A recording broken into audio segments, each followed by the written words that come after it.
Thank you for coming out this morning. My name's Jim Lewis. Welcome to CSIS.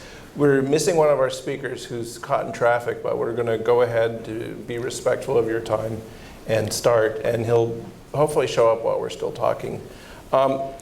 This is about the third report we've done with McAfee on the cost of cybercrime.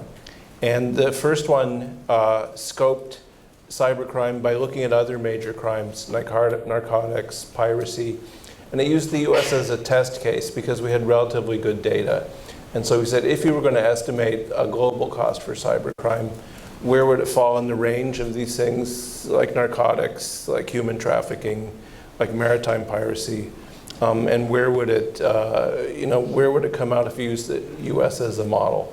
The second report took the lessons from the first one, which involved lots of interviews with intellectual property lawyers and with law enforcement officials, and it tried to come up with a global estimate. And so we collected data on a number of individual countries.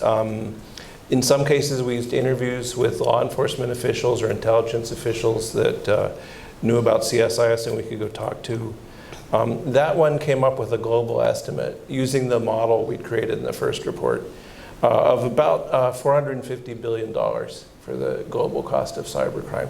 And I'm going to give you a single number, but of course you know that we used a range. It was, the low was about 390 and the high was about, the midpoint was 450 though. So it seemed like a safe bet compared to the other crimes we looked at. This is the third report, and so thanks to McAfee, we looked at what's changed, right? There's been a steady increase. In fact, the first time we did the numbers, we thought this can't be right. So we did them again, and it looks like the cost estimate we came up with now is 600 billion, which is a significant increase over a little more than 2 years. One thing that surprised us and that the other speakers will talk about is the inventiveness of cyber criminals. The guys who are the best at this are at the top of their game, and they're automating what they're doing. They're coming up with new techniques. They're doing things that we didn't see 2.5 years ago, 3 years ago. One of the big changes is it looks like the fruit of cybercrime is easier to monetize than it used to be. One of the problems is I might get your data, I might get your financial data or your intellectual property. How do I turn it into cash that I can use? And in the past, there was this complex system of mules and people going to ATMs, and the mules would be sacrificed sometimes, and it wasn't a very effective system. And it looks now that using the combination of Tor, the network, and digital currencies, that it's easier for cyber criminals to turn the fruits of to monetize what they steal. And so that's part of the reason we think for the increase. The other thing that we noticed was that when you went through and talked to people, when you went through and looked at the numbers, 2 state actors have turned to cybercrime. The one you probably all know about is, of course, Russia. They've been doing it for a long time. But the reports in the past probably underestimated how significant the Russians are, particularly for financial cybercrime. These are organized groups. They're very skilled. One European intelligence official told us there are 20 to 30 European criminal gangs that are better than most nation states when it comes to hacking. Other law enforcement and intelligence officials told us there's roughly 300 people in the world, most of them are Russian-speaking, who are at the epicenter of cybercrime, and certainly the high-end cybercrime.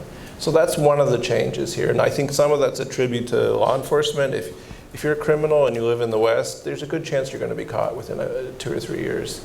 But if you live in one of these sanctuary states, you can continue to refine your art. The other surprise, the other change, which has been in the press a lot, was North Korea.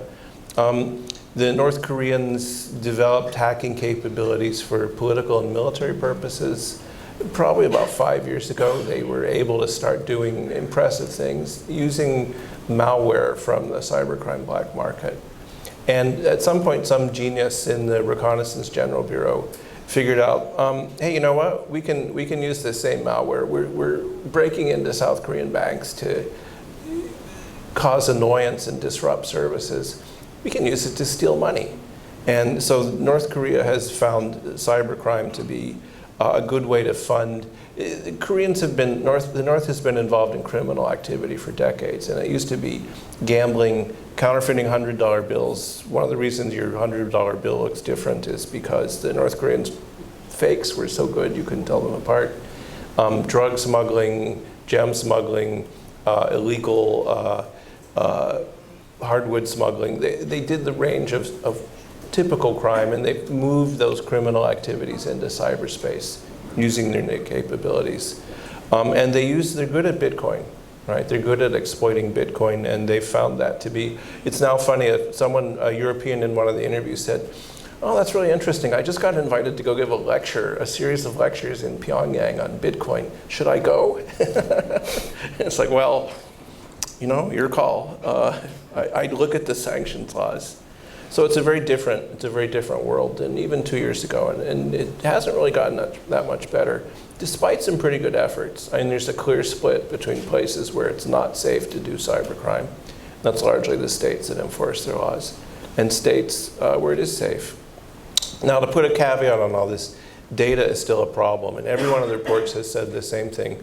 Countries need to take this seriously. So you can get a good estimate of the cost of postal crime in the US or taxi fraud in London, but you can't get a good estimate of cybercrime. People don't collect statistics. So we used a model based on GDP and the data we were able to find. We were able to find good data on about 20% of the countries in the world, and then use that to come up with estimates for the rest. We relied heavily on interviews with foreign officials, including in Asia and in Europe and in South America in the case of Brazil.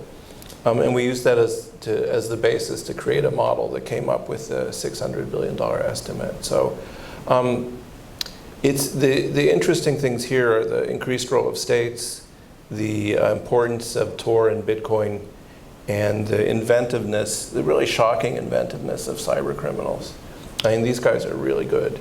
So with that, why don't I turn it over to Tom, who will introduce our other speakers, and we'll take it from there. Hopefully by the time Tom finishes his introduction, our other speaker will be here. But very good. Well, look, the first thing to say, it's always such a pleasure to be here at CSIS. We've worked really now for well over 5-6 years with you and the Institute. The Center for Strategic and International Studies is ranked on a regular basis by the University of Pennsylvania, doing their annual review of think tanks on a global basis as the #1 national security think tank in the world. And we take great pleasure through our academic offerings to support think tanks that are doing innovative, important work in the area of cybersecurity. And CSIS has always done a spectacular job.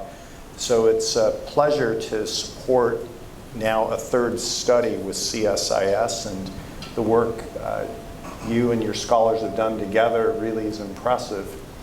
So my brief today, I'm Tom Gann, I'm the Chief Public Policy Officer here at McAfee, and my objective today is to introduce the speakers and then also act as a bit of a moderator to elicit a good discussion for everyone. Jim's already discussed his background. Moving forward, Howard Marshall is the Deputy Assistant Director for the Cyber Division of the FBI. Howard was appointed in this role in August of 2016.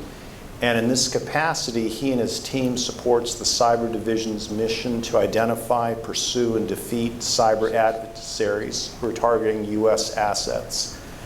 By the way, we've worked with the FBI and found them to be top-notch in the area of cybersecurity in terms of analytics capability and technology deployment. Steve Grobman is our very own Senior Vice President and CTO. In this capacity, he runs the technology strategy for the company, the direction to drive our technologies to protect smart, connected computing devices and infrastructures worldwide.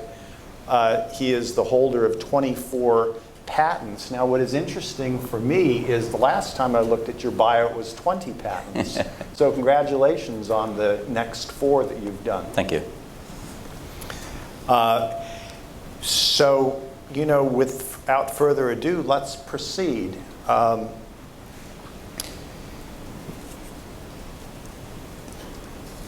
You know, from an FBI and governmental point of view, you know, you've seen the report findings, we were discussing them.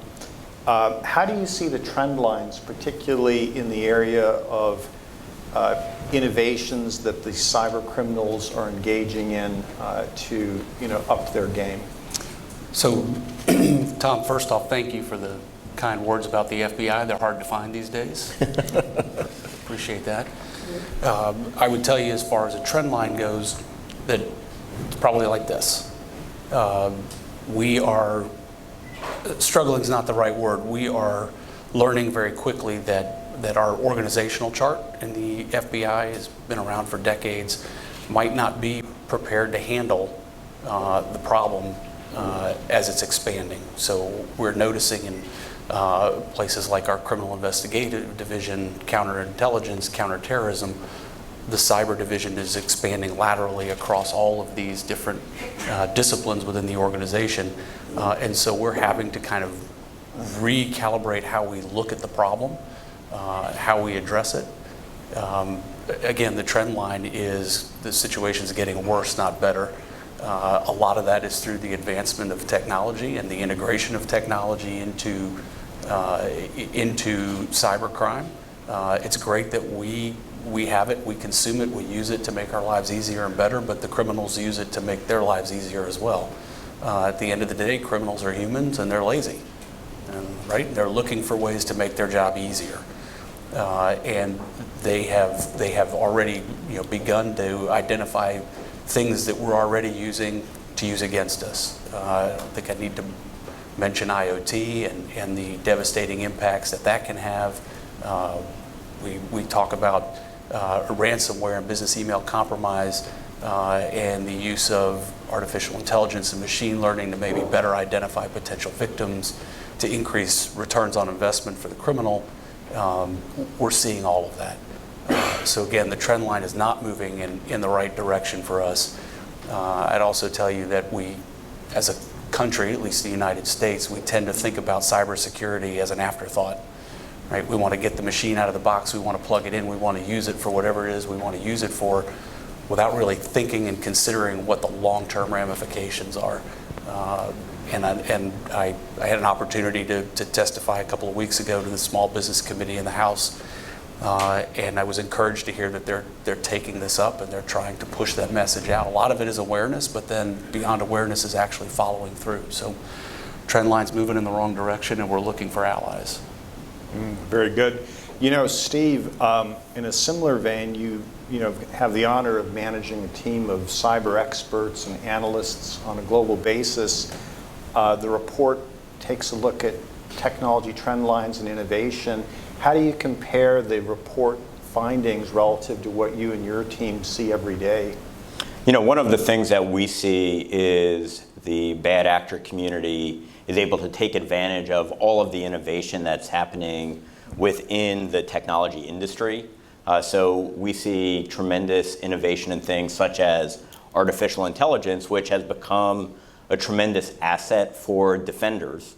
So McAfee, as well as the rest of the security industry, is using machine learning, other AI techniques to build better cyber defense. But as was mentioned, it's also a great technology for bad actors to either identify victims that will produce higher return on the investment of the criminals, or identify weaknesses more effectively throughout a potential victim environment, and really looking at technology as not having a moral compass. If you look at the report, a lot of the foundational technologies were built for legitimate purposes. So whether it's using encryption to protect data, but now being used to hold data for ransom. Or if you look at the Tor network, originally built by the United States Naval Research Laboratory and provides valuable capabilities for free speech in oppressed areas of the world, or enables whistleblower sites, but also becomes the perfect technology for bad actors to hide their infrastructure or enable cybercriminals to conduct operations where it's much more difficult for law enforcement to track down the bad actor community. Or if you look at cryptocurrencies, cryptocurrencies can provide tremendous value to society in reducing the cost and overhead of financial services, of enhancing trust, but also becomes a perfect means for cybercriminals to mask where funds are being transferred. And the innovation within these subcommunities to build off of a core capability and tailor it for cyber operations has been what we've seen and what the report calls out. So for example, with cryptocurrencies, we've seen new capabilities such as what's called tumbling, the ability to make it much more difficult to track Bitcoin transactions being converted back into normal currencies such that law enforcement is able to track down the bad actors. We're seeing innovation where new forms of cryptocurrencies are being created with the intent to make tracking transactions more difficult. So when we think about innovation, we must always recognize that as defenders in the cybersecurity industry, we benefit greatly by new technology, but we also recognize that our adversaries are using the technology to their advantage just as well. Very good. You know, Jim, you've had the pleasure of now having worked on 3 of these reports. How do you see the trend lines relative to where we're at today and where you think we will be possibly in the next few years on the matter of cybersecurity and crime? Well, to echo Steve and Howard, it's an upward trend. We were kind of hoping it would flatten. We didn't find that. The ability to use new technologies is a hallmark of the advanced cybercriminals. Some of the developments, particularly Tor and digital currencies, but the whole dark web phenomena create a safe space, basically, for criminals to operate. And we'll talk more about what people can do about this, but the between, as Howard said, people, I think it was you, people just want to get out of the box and plug it in, right? And so you can still, if you use some of the things like Shodan, which is a search engine that can find vulnerabilities, the number of people who haven't moved beyond password as their password, or 12345 as their password. That's the most popular, by the way. Or the number of people who buy devices where the password is hardwired into the device and can't be changed. So once it's cracked, everyone's vulnerable. So the trend line isn't good right now. There's things we'll talk later about what we could do to change that, but as I said, we were surprised. We were not expecting as dramatic an increase as we found. You know, one of the things that fascinated me about the report was the role that major criminal organizations play in cybercrime, and indeed the reality that there are top-end national actors involved, and that you also see a confluence of those parties working together. You know, Jim, for you, and then also the rest of the group, how do you view the countries that seem to be the most active, and what are the implications of that for policy making in general? There's a good correlation between how good your law enforcement is. This is a shock, I know. How good your law enforcement is and how strong your cybercrime sector is. So countries with weak law enforcement, either intentionally, say in the case of North Korea, or in places where they struggle, like Brazil, you see a big upsurge in cybercrime. So it has become globalized. The best in the world are still in Russia. But you can find countries around the globe where you have thriving cybercrime populations. And it's pretty much a question of how effective are you at law enforcement? And Yeah, I would agree with that, but I'd also go maybe a step further with the idea that, and we're struggling with this in this country, has the law caught up to technology yet? And I don't know that there's not a correlation there as well. I know we've brought up cryptocurrencies and whether or not they're trackable and findable and how easy that is for law enforcement or how difficult it is. A lot of it depends on, in the United States we have bank secrecy laws. We've got, you've got to know your customer. You have to have rules in place that help law enforcement do their job. And in a lot of countries those don't exist. And in the places where they don't, not coincidentally, that's where you see this kind of activity flourish and makes it incredibly difficult. It's not impossible, but it makes it much more difficult than it should be. Yeah, I think the only thing that I would add is, as we see with cybercrime in general, nation states will move to actions that are pragmatic in supporting their goals. So the report calls out that North Korea is conducting operations against stealing of cryptocurrencies. And in the case of North Korea, the ability to take cryptocurrencies, which can much more easily be converted into standard currencies, to support actions that would otherwise be difficult under the sanctions that are in place, is a very practical mechanism for them to focus on. Similarly, if you look at the report calling out the Yahoo breach, where there was collusion between Russia and the cybercrime industry within Russia in order to provide the government with politically sensitive data, but also provide cybercriminals with content that could fuel monetary cybercrime benefit for that particular group. I think looking at the pragmatism of different approaches that different countries will take will help guide us to what we need to defend against. Very interesting. One of the other things that stood out in the report in terms of an approach that's been proven to be very effective is the use of ransomware. I know you've written on the question of how ransomware strategies have been migrating up the value chain. How do you and the others presenters view the ransomware challenge? Sure. So as the report calls out, ransomware really is the perfect cybercrime.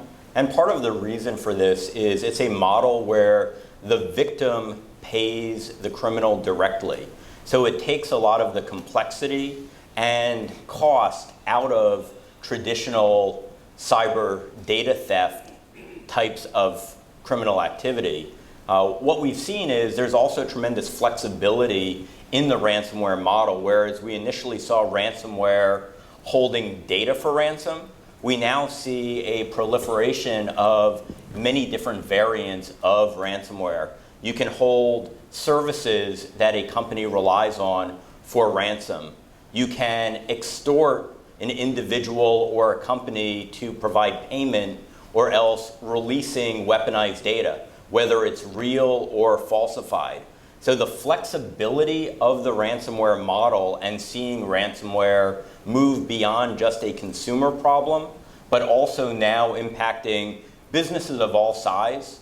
We saw earlier last year small hospitals being held for ransom, providing challenges with access to healthcare for patients, to very large organizations where either factories or critical business systems are being held for ransom. Part of the challenge is ransomware as a business model for cyber criminals creates new opportunities where we now need to look for criminal actors potentially attacking assets that traditionally were only interesting to nation state or terrorist actors. For example, critical infrastructure. There used to not be an incentive for criminal actors to look at critical infrastructure as a potential target because there was no practical way to monetize it. With the ransomware model, this now changes where really anything can be held for ransom and creates a much greater sense of urgency for us to secure all sorts of digital assets in many different sectors. Yeah, no, I agree with all of that. I would maybe answer just a little bit differently in a sense that Our role in law enforcement, especially when ransomware is we get a call, a complaint about ransomware, is the very first question we get is, do I pay the ransom or not? And while we take no specific position on that, and companies have successfully paid a ransom and had their data released to them, there have been a lot that have paid it and never got their data back at all. I say all that to go to my bigger point, which is about the FBI and even the federal government's engagement on the front end and the awareness piece of all of this. We spend a significant amount of time getting out in front of both small and large businesses, anywhere we can find a group willing to listen, to talk to them about backing up data and simple cyber hygiene techniques. Granted, the bigger you are as an entity, the more expensive it is to back up your data, but by and large, this is not a complicated task for a security professional. Backing up your data pretty much takes the teeth out of ransomware totally. So it's a problem that can be solved, and I don't want to blame the victim, but part of our job, in the FBI, is to get out in front of that, or try to help people get out in front of that by thinking before the incident happens, what can you do to make yourself a less attractive victim? So technology is making that harder and harder, but there are simple things you can do to lower your likelihood of attack. And one of them is, again, backing up data, having a response plan when this happens, understanding what it is you're going to do.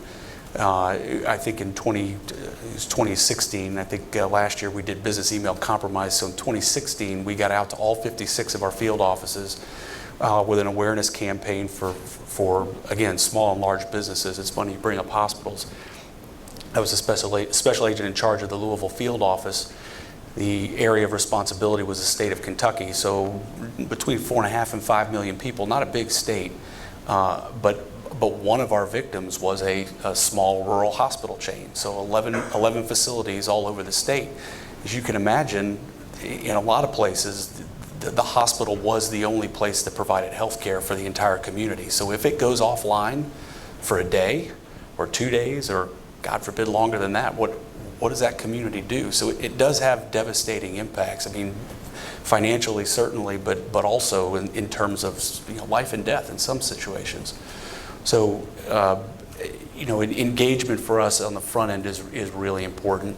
The notion of whether or not to pay, of course, we don't take an official position, but we remind people, you're dealing with a criminal. Do you want to trust this person? You need to be thinking through that that calculation about, well, okay, what are my decisions going to do? If I pay a ransom, am I going to get my data back?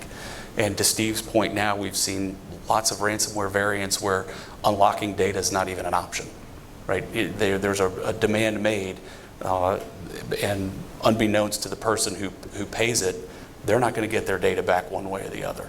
So these are all questions that we try to get folks to think about on the front end. Again, 56 field offices were well positioned to try to push that message publicly, but to the degree you can get the horse to water, so to speak, and have it drink, that's a different battle. One of the things that stood out so well in the report was the dark spaces, the quiet environment that cyber criminals operate in, whether the dark web, the use of tactics to cover up their presence, their methods. How do you see the law enforcement challenge in this regard? And then likewise, how does technology, how do the good guys respond from a technical point of view to that challenge?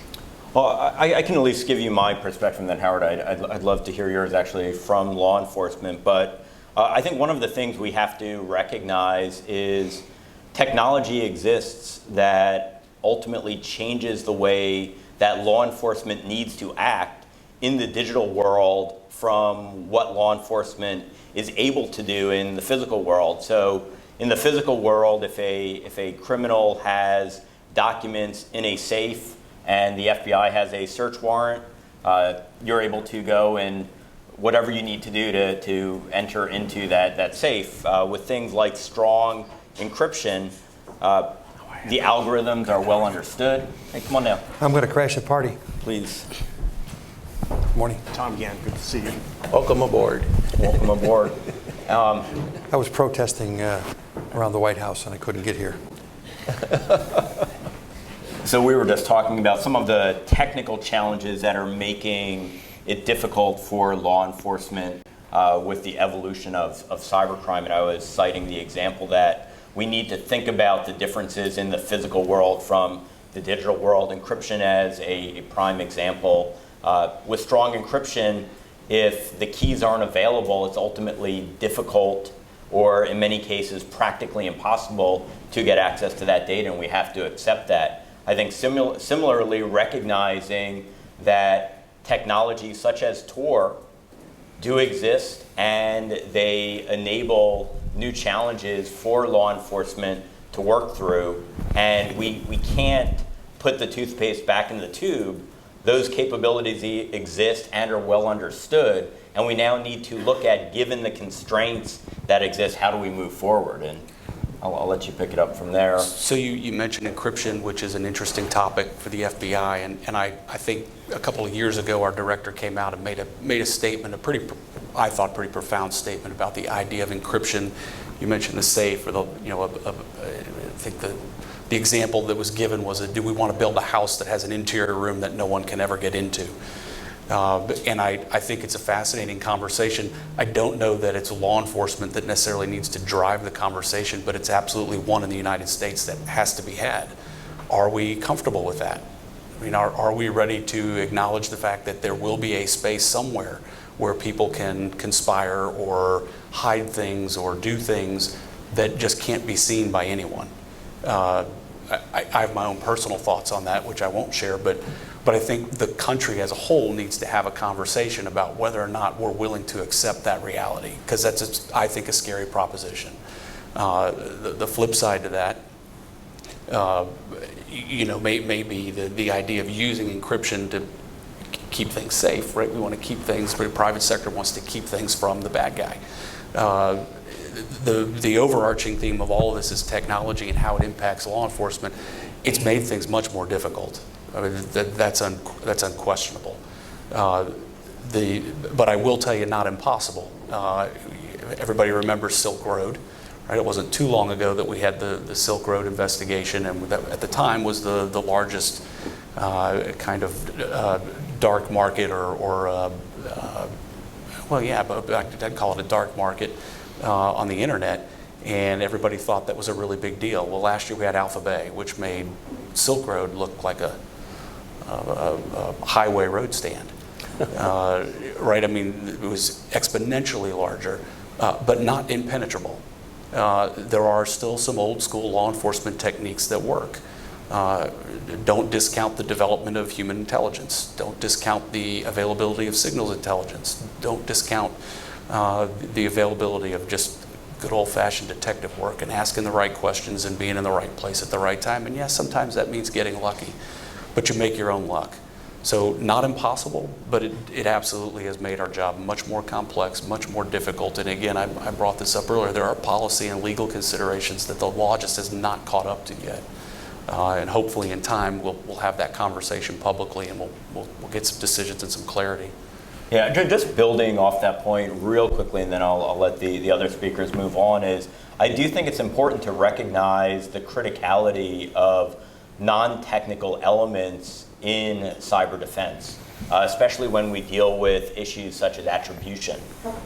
Many times technical forensics alone isn't able to provide sufficient data to strongly identify where a threat came from, and I think we saw a great example of that this week with NotPetya finally being attributed to Russian actors. It is the need to combine technical forensics with human intelligence, law enforcement techniques, and rely on trusted government agencies to make claims on attribution instead of jumping to conclusions based on simply what something looks like from a technical perspective. I see Will Crumpler standing there in the back, so Will, say hi. He was one of the researchers that helped us. And when we were doing this, the thing that we found was, you have to look at the criminal web to see what tools people are using. It's harder to get into than it was a few years ago, so that's a dilemma. But when we were looking at it, you can rent botnets, You can rent malware programs. You can buy malware. You can buy ransomware. So ransomware is it's a commodity industry now at the low end.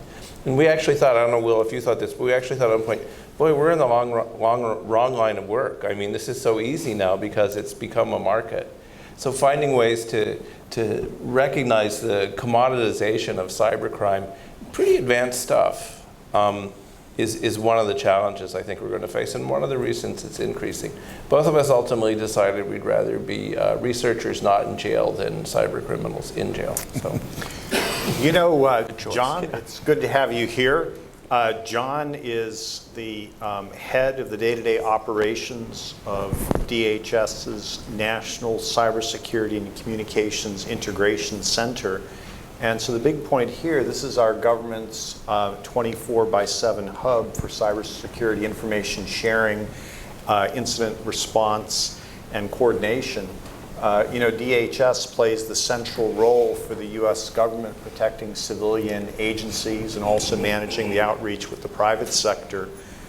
So it's a pleasure to have you here. One of the great issues we haven't really dealt with that much yet is the question of what can government agencies, what can the private sector do to better protect themselves from cyber attacks. I would start, with you on this, and then obviously the rest of our panelists will have insights also. Thanks. So this is nothing new. I think basic blocking and tackling is a good start. Patching vulnerabilities when they're supposed to be patched. Keeping up with the latest and greatest in software and hardware developments is important. Paying attention to what's going on around you. Understanding where everything is on your network. Those are all good starts to good cyber defense. I think one of the most important things that we push on a regular basis, and this is a shared responsibility with the FBI and others, is sharing of information. When something happens in your spot, just because it happened to you doesn't mean it isn't happening somewhere else. And so how do you effectively share that information so that it can be used for others to defend themselves? Or in the case of the FBI, we have a regular discussion about, are we going to prosecute, in which case they care about attribution and other things, or are we going to mitigate first? There's a debate on the field level where that occurs, and we make a decision and then we get on with it. So you have to consider all those things. I think there's several other important elements that we talk about on a frequent basis. That is preparing your workforce, a difficult thing, a long-term thing in the space of this problem. Preparing your workforce, not only your cyber defender workforce, and that's a constant evolution. It can't just be, we've ticked the box and we're good to go and there we are. It's constantly evolving for your cyber defenders to learn, to grow, to get better at what they do, to pay attention to what's happening on the dark web, to understand what's happening there, to read reports like this, so they understand what's happening out in the world and can better participate in the defense. And then I think you also have to deal with your regular workforce. Most of the attack vectors that we see are human generated. It's no longer the idea where the bad guys are going to hack into you through some really highly technical means. It's generally a phishing email, and somebody that clicks on the wrong link, or it's a watering hole sort of website where you get drawn to this website and you click on it and bang, your computer is loaded up. So you need to teach both your cyber defense workforce and your normal workforce to prevent against that. And I think the last thing that's really important is making sure that your entity, whether you are a government entity or a critical infrastructure or a private sector entity, is prepared. And by that I mean you need to exercise what happens when you have a bad day. What do you do? Who does what to whom? Is the CEO involved? That's really important. We during WannaCry, we dealt with a medical facility in the Midwest, a big regional trauma center. And while the National Health Service was shutting down hospitals and emergency services, this hospital only was down to 85% capacity because They had done things like proper patching and vulnerability management. They had segmented their architecture correctly. They exercised what would happen on a bad day, up to and including the CEO, so they all knew the right things to do. And so when WannaCry happened, they had to segregate some of their equipment because they couldn't, by FDA regs, do the patching on those. The original equipment manufacturer has to do that patching, but they set it up so that they knew what to do, they did the right things, they were able to continue to operate. And from my perspective, we don't necessarily want to put somebody in jail. That's Howard's job. What we want to do is we want to stop the bleeding, and we want to allow you to continue to operate and continue to do your mission or your business, whatever the case might be. And so all those things, I think, are important if you look at the bigger picture. Very, very good. Yeah, I very much agree with everything you said, recognizing that there always is ultimately a human on the other side, and that it isn't all about the technology. It's using technology, embracing new technologies aggressively for defensive purposes, but recognizing bad actors are constantly changing their game plan. They're going to use new techniques and preparing your incident response teams for a wide range of scenarios that they can practice when it is not the crisis situation is key. And even working through some of the practical challenges that we know are critical to success. You mentioned threat intelligence sharing as one of the things that we need to do better, both in the private sector and public sector, but we need to recognize there are challenges with threat intelligence sharing. It's a classic case of what we call the free rider problem, essentially meaning that everybody wants threat intelligence, but nobody wants to give threat intelligence. Exactly. So actually working through incentives where you're able to reward the entities for providing threat intelligence for the greater good. And working through those practical issues are some of the key challenges that we have. Yeah, I would follow on with 2 points. One along the lines of information sharing. The private sector engagement is key for the federal government, for the DHS, for the FBI. Being in touch with those folks on a regular basis. We have a 501c3 that we sponsored, NCFTA, the National Cyber Forensic Training Alliance, I believe last count, 156 private entities that put their analysts and their personnel on the ground with FBI agents and analysts, and they share that information in an open and collaborative environment every day. It's been so successful now. We've opened one in New York, and we're in the process of opening one in Los Angeles. But that's the kind of real-time information. And again, incentivizing that some way is hard to do, but we like to think by creating that atmosphere and working collaboratively, even if it's just in a supporting role, that we may help facilitate that. Pushing out the pins, the flashes, the alerts, the technical indicators, indicators of compromise through the products that the government pushes out, I think is a great point. You have to be aware of those things. There's so much of it out there. You don't have to look real hard to find it. We often joke when we write these, how quickly will it end up on the internet? The answer is about 5 minutes after release, we'll see it somewhere. You can Google it and find it. So we have to be careful. We have to have the conversations about intelligence gathering versus remediation versus prosecution, and determine which direction we're going with that. Those conversations are happening all the time. But there is a lot of information out there, and I too would encourage folks to go and look for it and find it. The other is, and it's just to kind of tag along with what you've already heard, is it's security as a culture, right? It has to be more than simply, okay, we're going to make a one-time investment, we're going to spend X amount of dollars and we're safe. It's not. It is an ongoing routine. It needs to be embedded in the culture of the entity. That security can't just be an afterthought. It's a cost of doing business, right? If you're in the transportation sector, you buy trucks, you buy fuel, you have insurance, you hire drivers. You need to protect your data, right? That just needs to be something that you do as part of your ordinary course of business, and I don't think enough folks think about it that way. Howard, you mentioned two things. You mentioned incentivization. That's a really hard problem. Everybody gets incentivized differently. We've thought about how to incentivize the information flow that comes to us.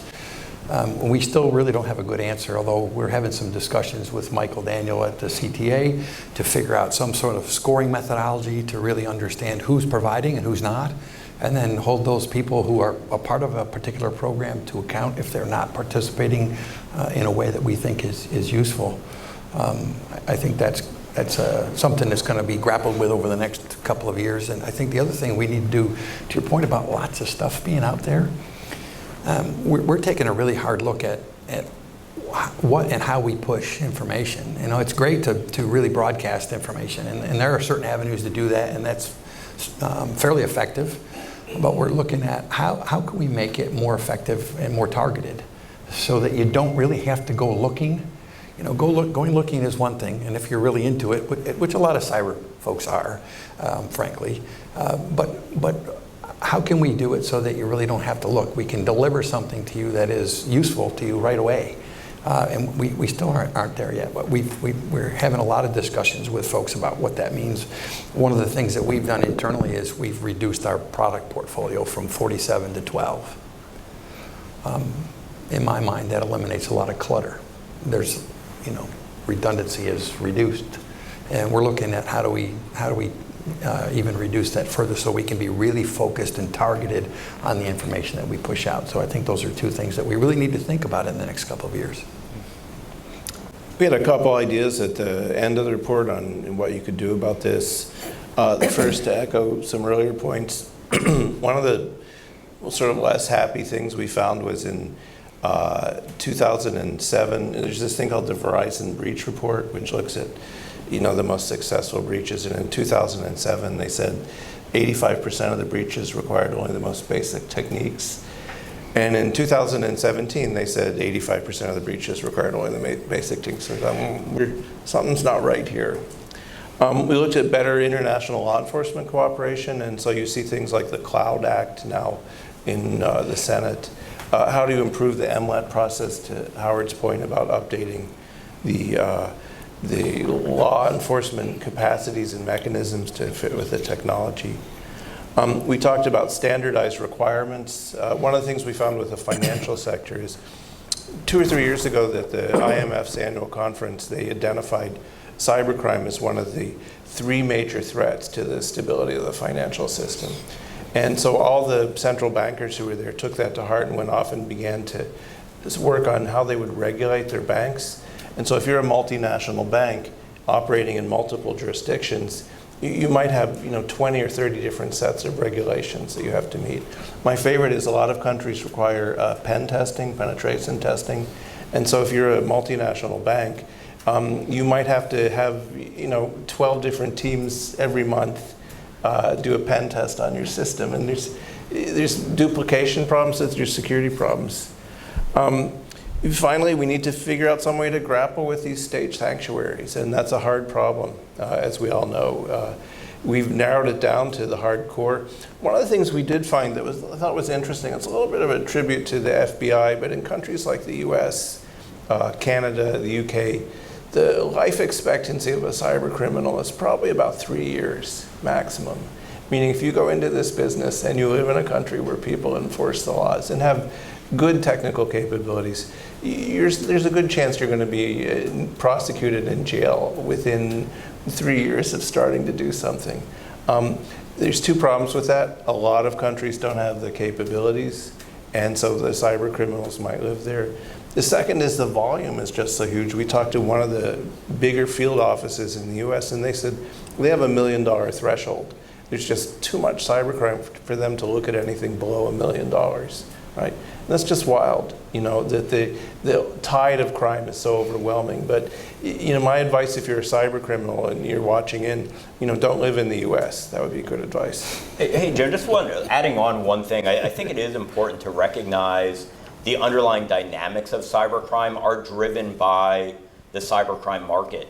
And it's a lot of what drives these sub-markets, supply chain, the ability to have markets for vulnerabilities, markets for malware, markets for the operation of botnets or other infrastructure that can be rented by cyber criminals. So when we think about how to fight back, if we understand that it is market conditions that are driving cybercrime, we can look for ways to disrupt those markets.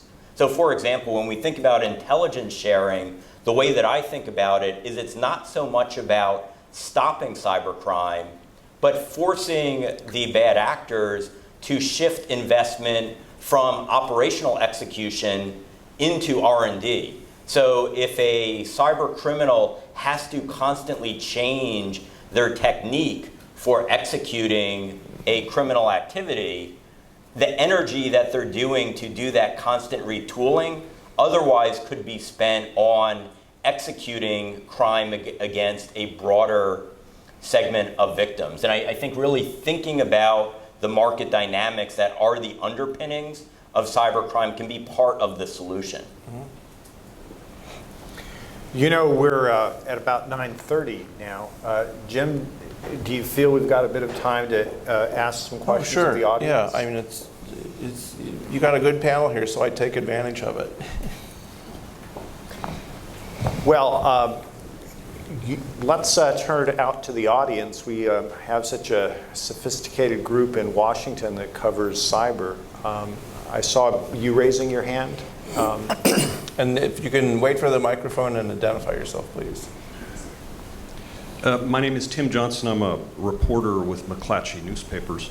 The report gives an estimate of the losses, $600 billion. Also, it contains a mention of the costs of narcotics trafficking.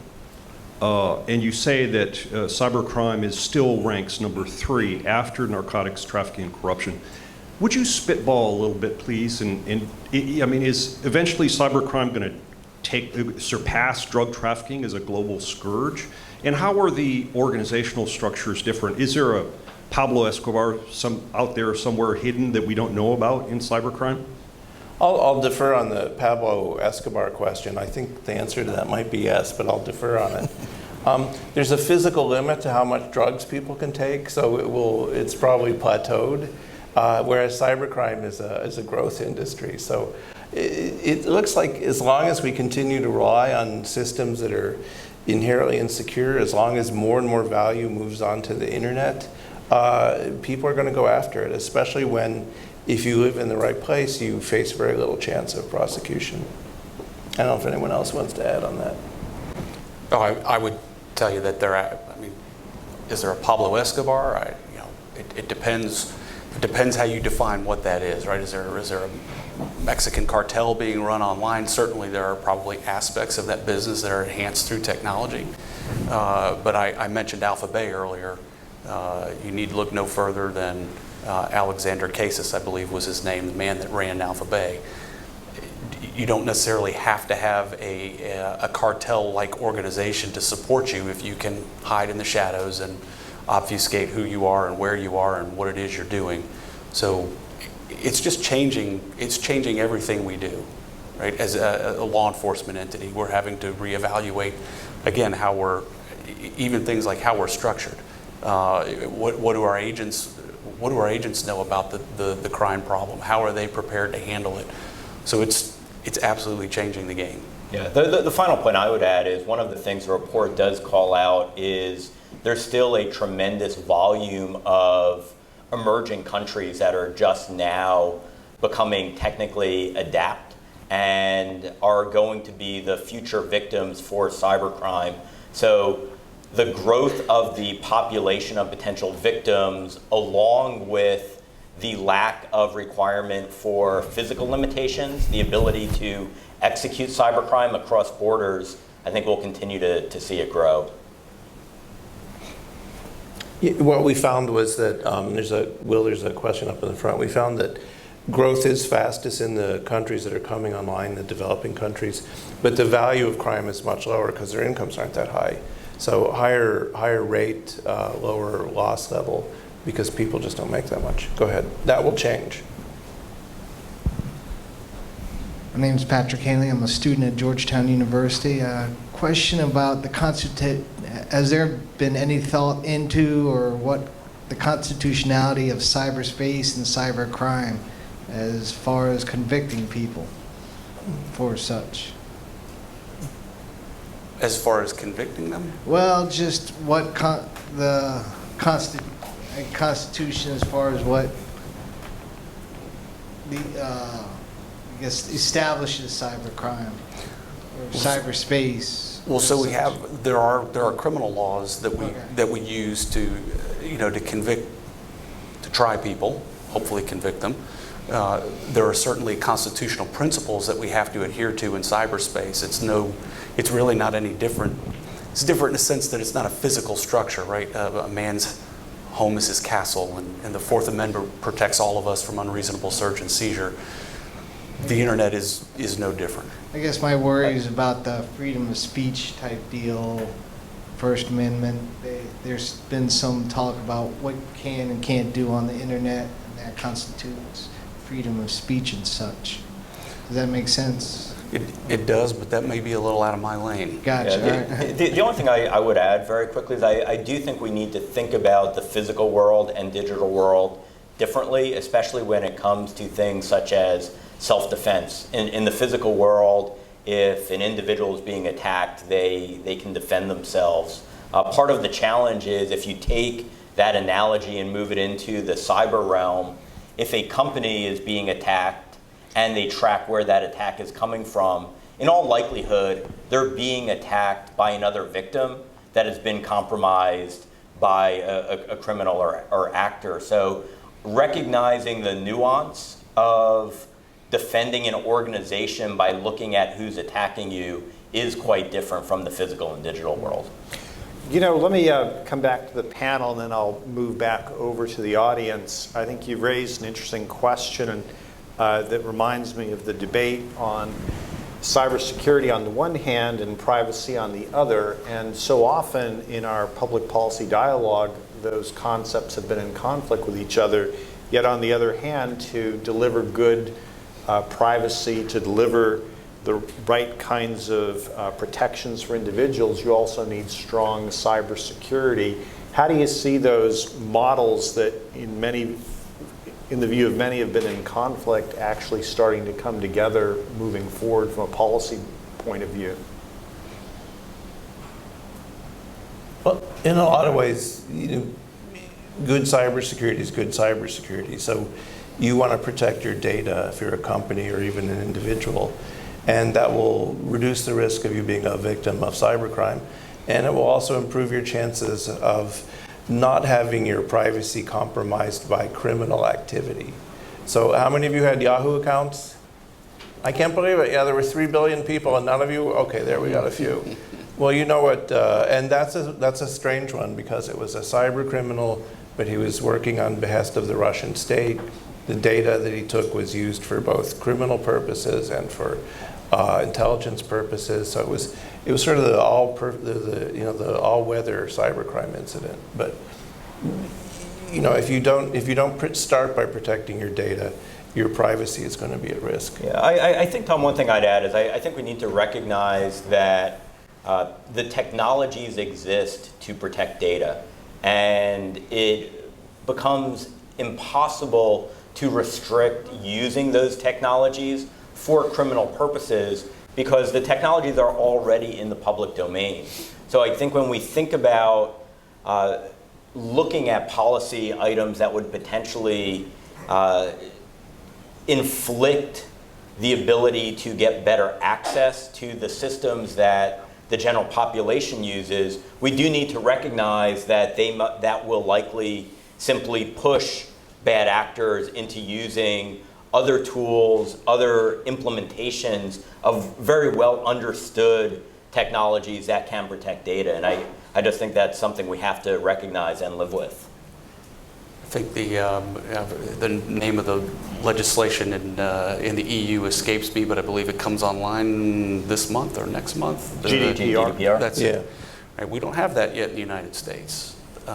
Highly punitive legislative attempt at convincing people that data protection is important. Cybersecurity is important.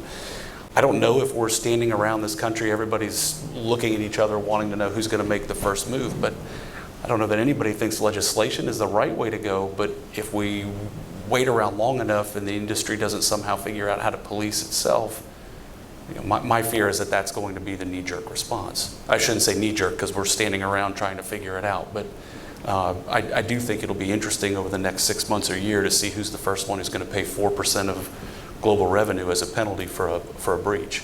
There are a lot of big companies that do business over there, and 4% of global revenue is a lot of money. Yeah, I think on that point, very similarly, we need to recognize if we do pass policy or legislation that provides access to secure data, that sets a precedent that many other countries around the world can perform similar actions, and we may not be as comfortable with things that are coming out of various parts of the world as we would be with things that are here in the US. Sure.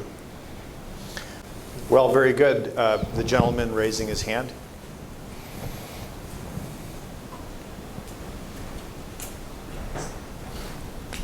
Thank you. My name is Surin Peter. I'm from the Russian embassy.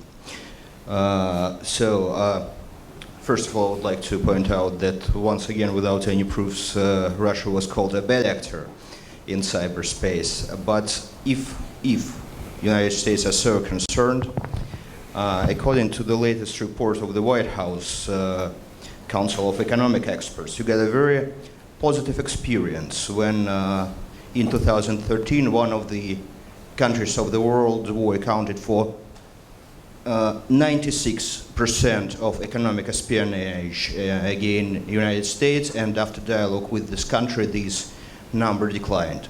So in this regard, I just got a question.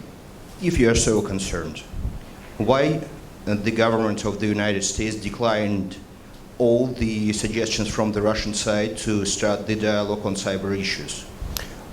Thanks. You know, Jim, you've worked the international diplomacy beat for quite some time.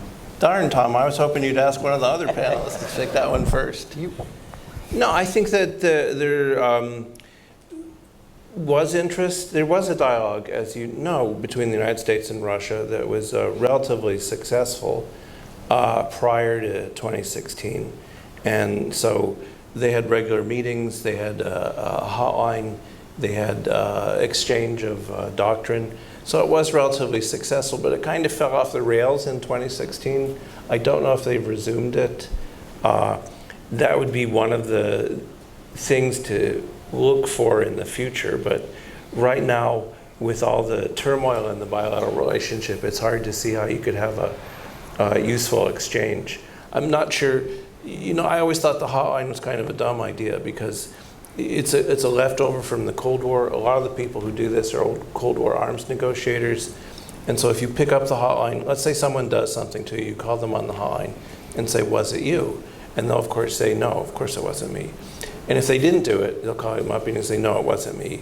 So we need to find better mechanisms. And one of the questions would be Russia's proposals in the UN to maybe move forward with another GGE, a code of conduct, some sort of open-ended working group. So Russia's been very active. Bilaterally, though, I think it's just going to be hard for a while.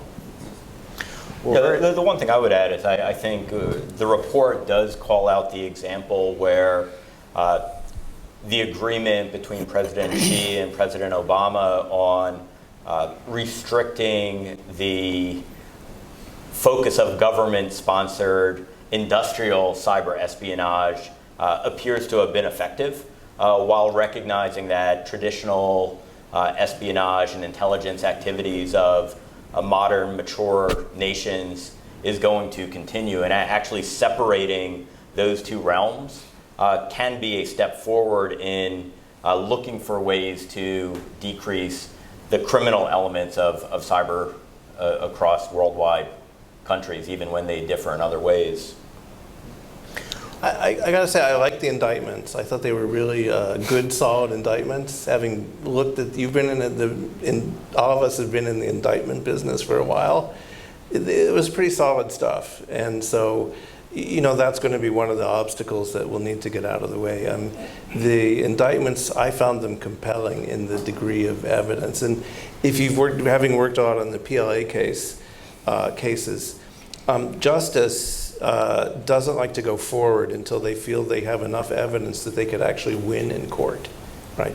And so the fact that when they are willing to go forward and make an indictment, based on what I thought was some pretty good investigation, that means that they're confident that should the case ever come to trial, they would be in a position to win. And so to use the PLA as an example, the gene pool that they looked at was 200 cases. And from that, they were able to find 5 that they thought would be successful if brought to trial. Right? So this is a very complicated process, but I thought the indictments, the recent indictments, were very powerful, and that's one of the things we'll have to deal with. Well, this is a good broad-based dialogue, just the kind of thing we all look forward to. The gentleman over here with his arm raised with the blue tag. Yes, Phil Luss from Booz Allen Hamilton.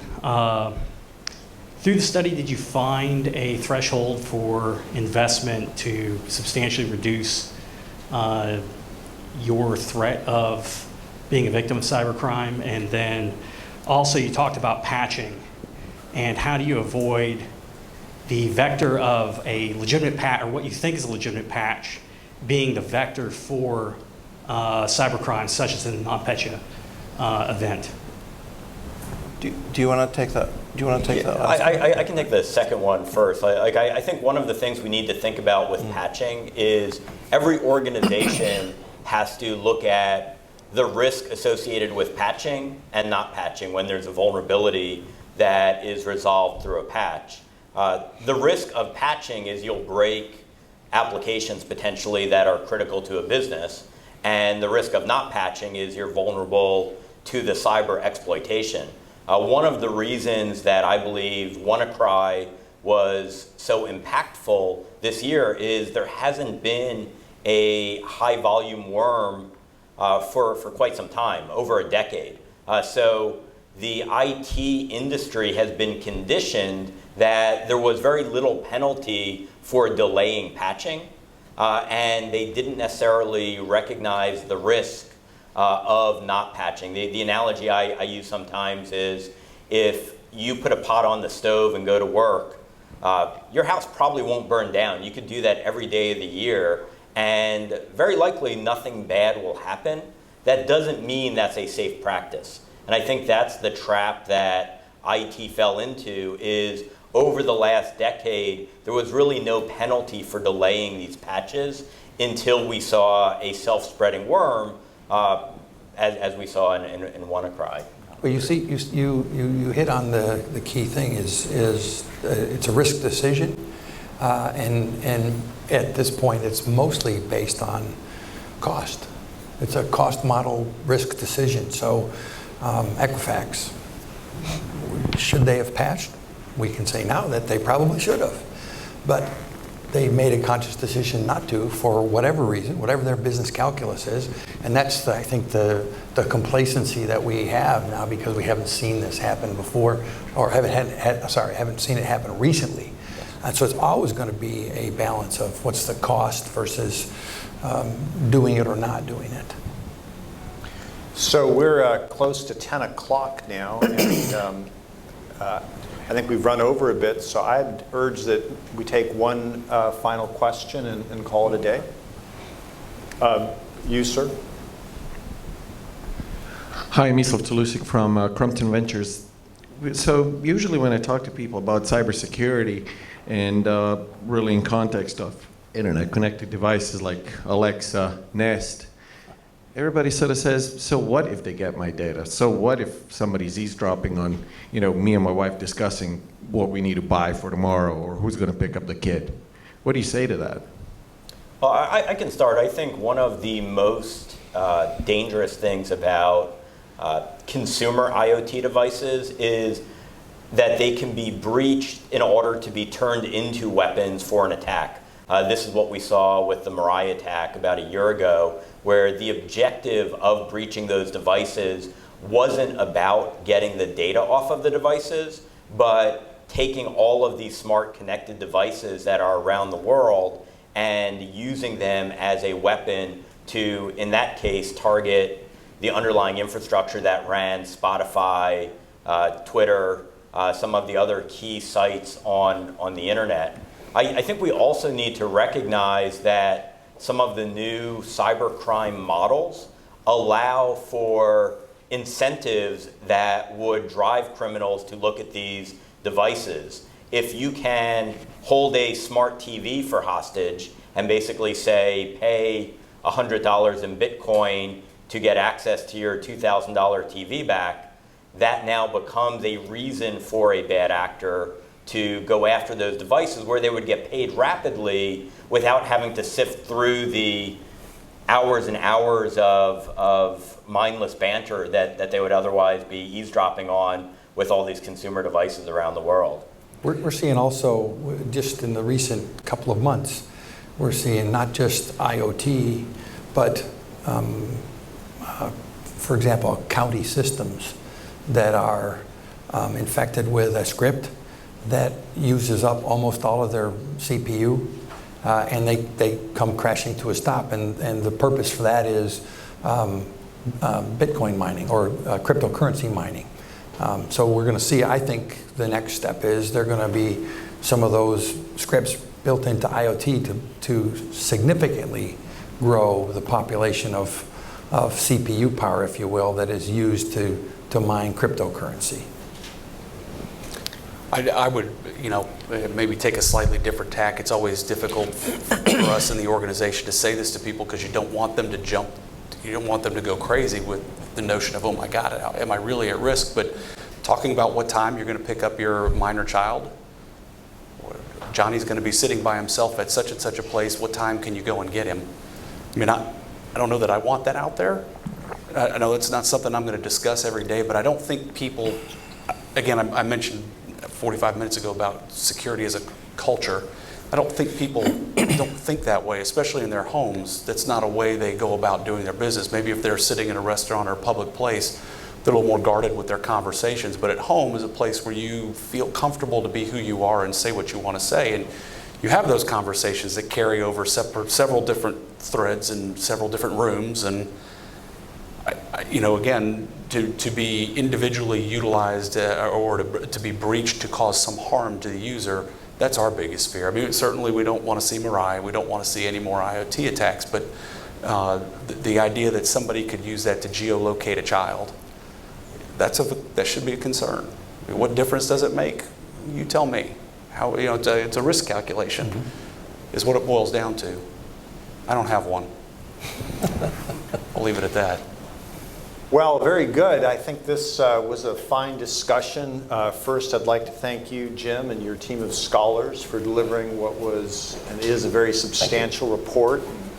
Our audience, thank you all for attending and your contributions. And then, of course, our other panelists, thank you for your insights and work.